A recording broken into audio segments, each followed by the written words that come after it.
Gloria al Señor. La fidelidad de Dios es para siempre. A nosotros nos han ordenado hablar sobre un tema interesante, la idolatría y las fiestas paganas. Vamos a ver cómo encajamos la fidelidad de Dios con la idolatría. Hay miles de definiciones referente a idolatría. Podríamos decir que idolatría es adorar a cualquier Dios que no es nuestro Dios.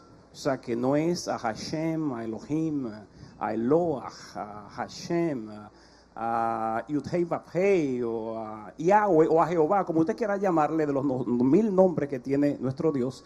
Cualquier adoración a otro Dios que no sea ese es una de las definiciones de idolatría. Podemos decir también que es cualquier persona, animal o cosa que ocupe el lugar de Dios. Otra definición puede ser adorar a nuestro Dios, pero utilizando imágenes. También hay idolatrías a muchas personas que fueron buenas en la tierra, que hicieron su función importante y que murieron y que han sido canonizados y se le están llamando santos, a los cuales se le hacen imágenes, se le prenden velas y se le ora para que interceda ante Dios por nosotros. Ahí hay dos contradicciones teológicas importantes.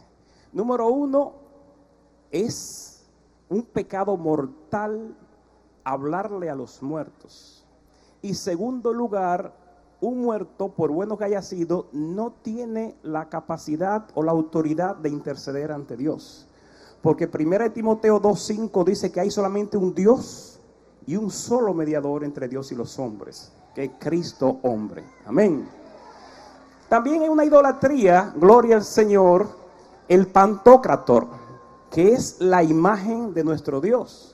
Pero si Juan dice que a Dios nunca lo ha visto ni lo verá jamás, ¿cómo es posible hacer una imagen del Padre? Ha habido gran problema en toda la historia de Israel referente al tema de la idolatría. Israel tuvo grandes problemas con los pueblos vecinos, tuvo problemas con los babilonios, con los egipcios, con los griegos, con los romanos referente a la idolatría.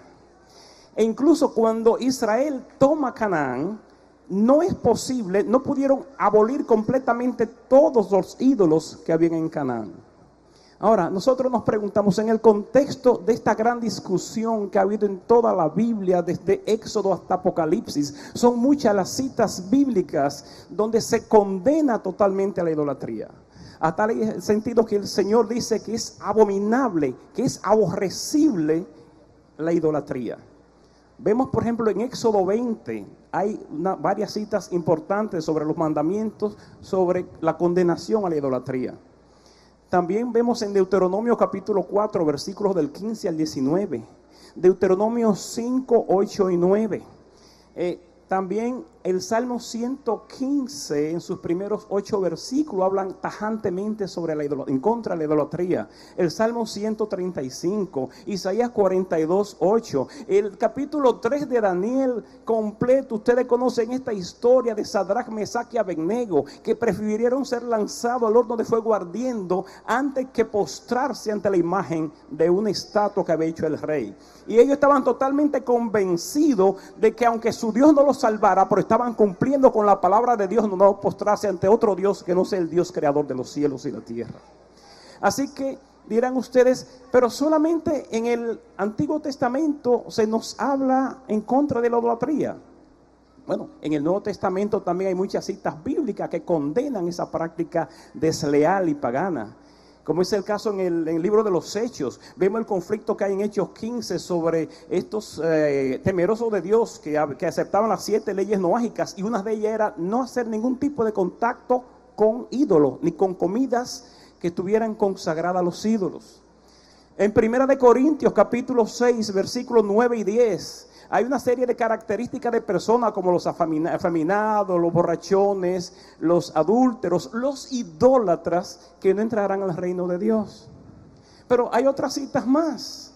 En los frutos de la carne, en Gálatas 5, específicamente en Gálatas 5:20, empieza hablando de los idólatras, que quienes practican tales cosas no entrarán al reino de los cielos.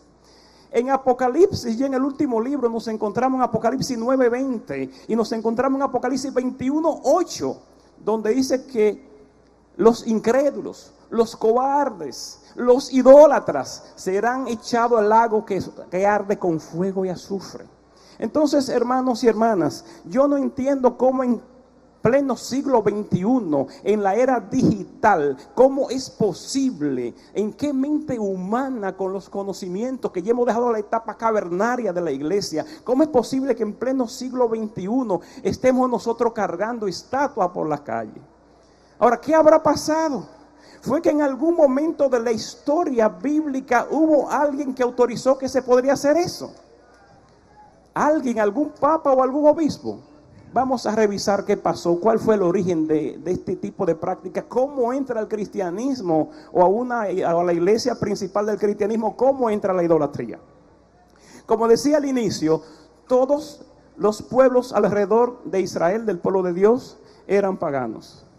Ellos tenían muchos dioses, porque entender que tener un solo Dios era signo de pobreza, que había que tener mucho Dios que era símbolo de riqueza, pero tenían que hacer imágenes de estos dioses para que viéndolo puedan creer en ellos. Ahora viene la iglesia y le plantea que hay que creer sin ver. Fue un gran choque entre ellos.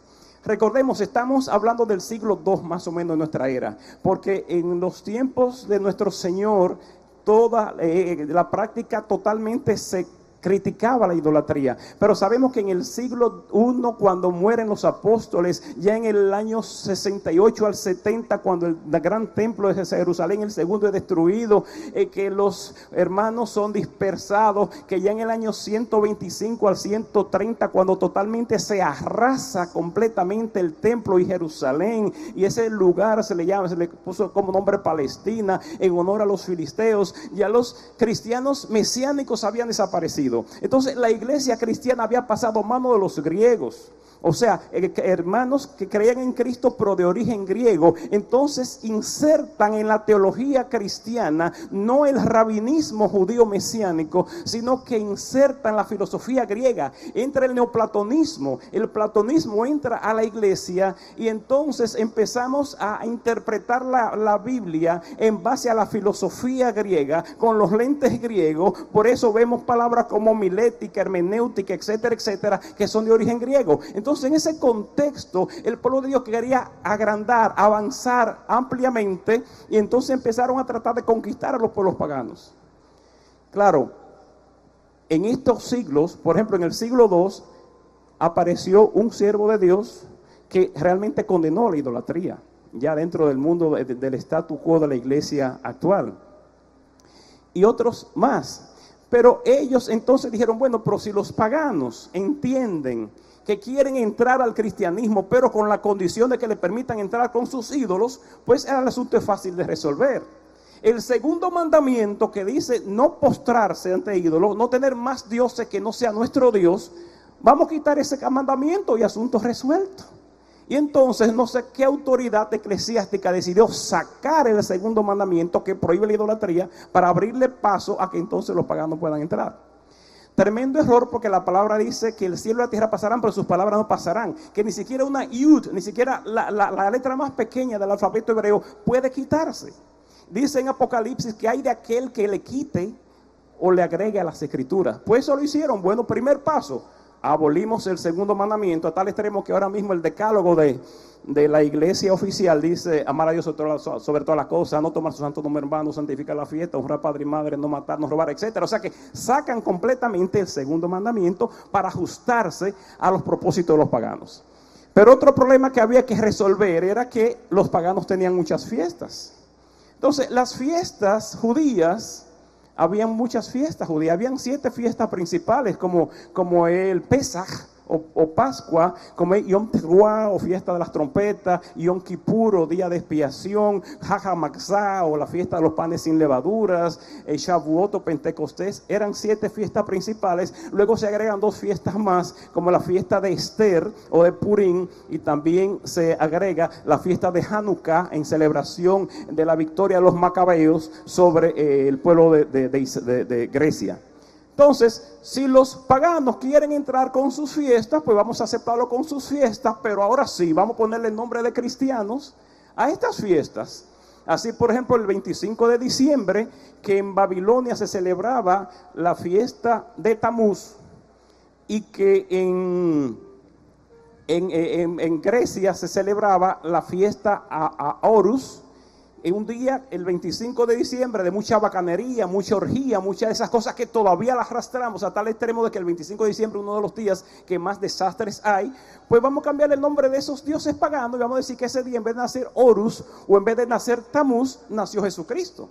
Cuando todos sabemos que Jesús no nació un 25 de diciembre, porque Lucas dice en 2:8 que el día del nacimiento de Jesús estaban los pastores en la noche. Y sabemos que en Israel en diciembre hace mucho frío para esa época, para que las ovejas estén al aire libre, sino que las ovejas a más tardar en octubre son guardadas. Pero también, si nosotros estudiamos ampliamente la historia del sacerdote papá de Juan el Bautista y los turnos que hacían los sacerdotes, aunque no voy a entrar en esos detalles, veremos que realmente la coincidencia es de que Jesús debe haber nacido más o menos como en el mes de octubre.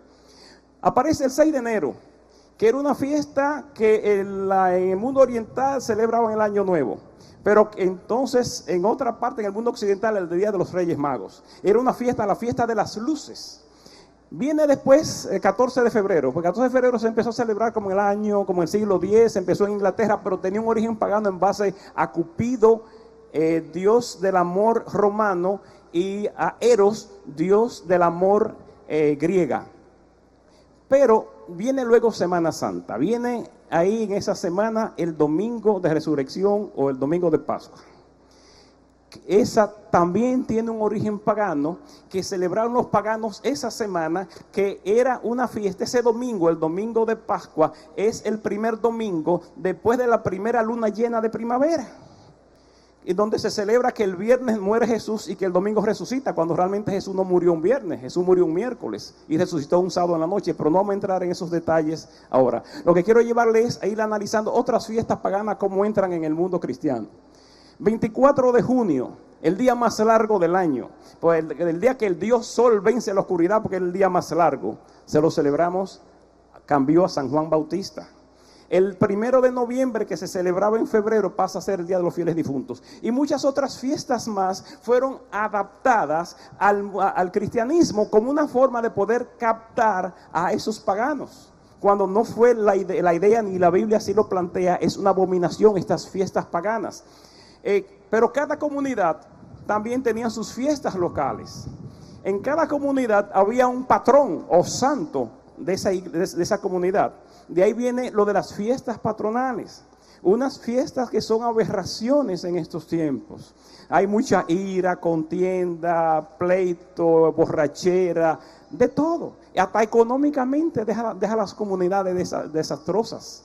Entonces, estas fiestas también a las comunidades la traen los españoles cuando llegan aquí a República Dominicana, y quieren ponerle a cada comunidad el nombre de un santo o un patrón. Así aparece San Francisco de Macorís, San Pedro de Macorís, San Juan de la Maguana, Río San Juan, etcétera, etcétera, todos estos tipos de santos. O sea, como hemos visto, desgraciadamente, todavía en este siglo XXI estamos llenos de fiestas paganas y de idolatría. En el tiempo en que todos podemos accesar a la Biblia, estudiar la mentalidad hebrea, estudiar la cultura hebrea y darnos cuenta de que realmente es un error gravísimo, imperdonable, que todavía en estos tiempos nuestros países están celebrando fiesta a los Baales. Ahora bien, nosotros entendemos de que como la misericordia del Señor es para siempre, y que la bendición que nosotros tenemos a través de Abraham nos llegará, y que muchos de estos hermanos el conocimiento no se les ha sido abierto todavía, pero que como la misericordia es tan buena, a pesar de que al mantenerse todavía en la idolatría está permitiendo que estas bendiciones se retrasen mucho más.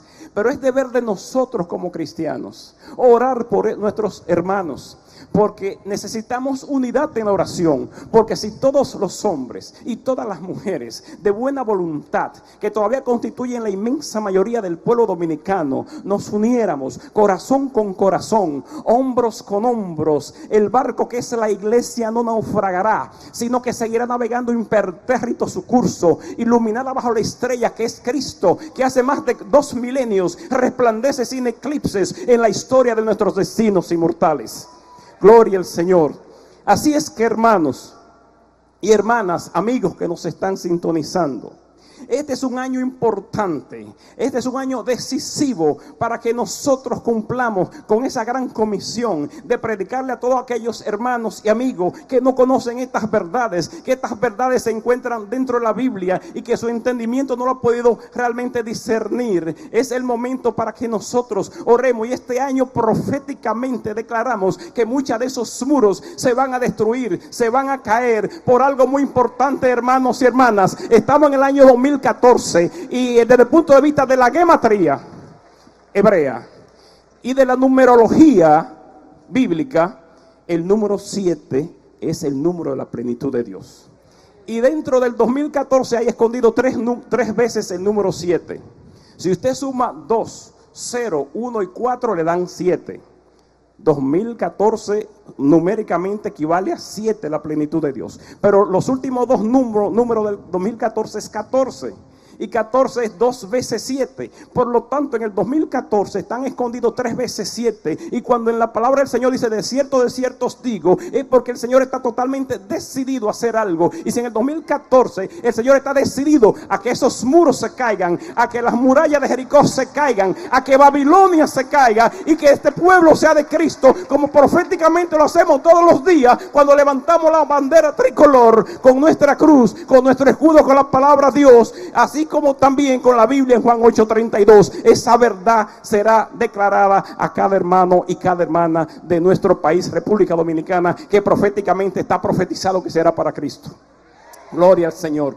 Finalmente quiero orar, quiero bendecir a la comunidad que está aquí, pero quiero hacerlo en el idioma que habló nuestro Hijo Jesús, el Hijo del Dios Jesús. Quiero hacerlo en el idioma en que el Señor escribió la Biblia. Bendecir a cada hermano, porque tengo esa fe de que así la bendición, pues el Señor la va a tomar más en cuenta. Gloria al Señor. Abinu Malkeinu Sheva Shamayim, Baruch haba Beshem Adonai, Baruch haba Beshem Adonai, Baruch Hashem, Baruch Kahal Beshem Yeshua HaMashiach. Amén. Padre nuestro que estás en los cielos, bendito es el que viene en tu nombre. Bendito tu Señor. Bendigo tu iglesia. Bendigo tu nombre en el nombre poderoso de Jesús. Amén.